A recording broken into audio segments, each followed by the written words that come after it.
मुंबई की तेज बारिश हो रही थी।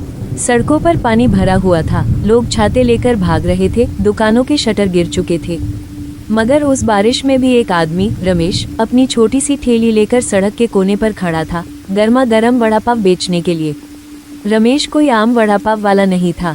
उसके वड़ा पाव में न जाने कौन सा जादू था जो हर कोई उसकी ठेली पर आकर रुक जाता। पर उस दिन बारिश इतनी तेज थी कि लोग घरों में ही बंद थे। फिर भी रमेश आया, क्योंकि उसे पता था उसके वड़ा पाव से किसी भूखे का पेट भरेगा। बारिश में भी कोई भूखा रहेगा तो वो कैसे घर बैठ सकता है। रमेश कभी बड़ा बिजनेसमैन बनना चाहता था, लेकिन पिता के देहांत के बाद परिवार की जिम्मेदारी उसके कंधों पर आ गई। पढ़ाई छूट गई, सपने अधूरे रह गए, पर उसने हार नहीं मानी। उसने ठान लिया कि ईमानदारी से मेहनत करेगा, किसी के सामने हाथ नहीं फैलाएगा। रमेश का वड़ा पाव स्टॉल छोटा था, मगर उसका दिल बड़ा। वो गरीब बच्चों को मुफ्त में खिलाता, किसी बुजुर्ग को देखकर वड़ा पाव के साथ एक कप चाय भी मुफ्त दे देता। बारिश थमने का नाम नहीं ले रही थी। रमेश ठंड में भीग रहा था, फिर भी मुस्कुरा कर ग्राहकों का इंतजार कर रहा था। तभी एक कार उसके सामने आकर रुकी। कार से एक शख्स उतरा जो सूट बूट में था। उसने वड़ा पाव लिया, खाया और मुस्कुराया। फिर उसने रमेश से पूछा, तुम इतनी बारिश में भी क्यों खड़े हो? छुट्टी क्यों नहीं लेते? रमेश ने शांति से कहा, साहब, किसी की भूख मौसम देखकर नहीं आती। मेरा काम सिर्फ पैसे कमाना नहीं है, किसी को भूखा ना जाने देना मेरा असली काम है। उस आदमी की आंखें भर आईं।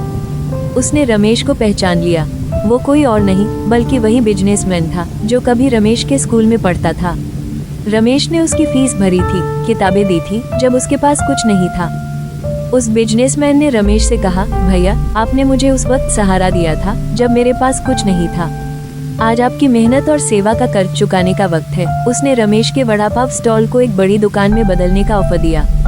रमेश ने मना कर दिया, कहा कि उसे ठेले पर रहकर लोगों की सेवा करनी है। मगर बिजनेसमैन ने कहा, आपकी सेवा और भी लोगों तक पहुंचानी है। बड़ी दुकान से आप औरों के लिए रोजगार भी बना सकते हैं। रमेश ने दिखा दिया कि कोई भी काम छोटा नहीं होता।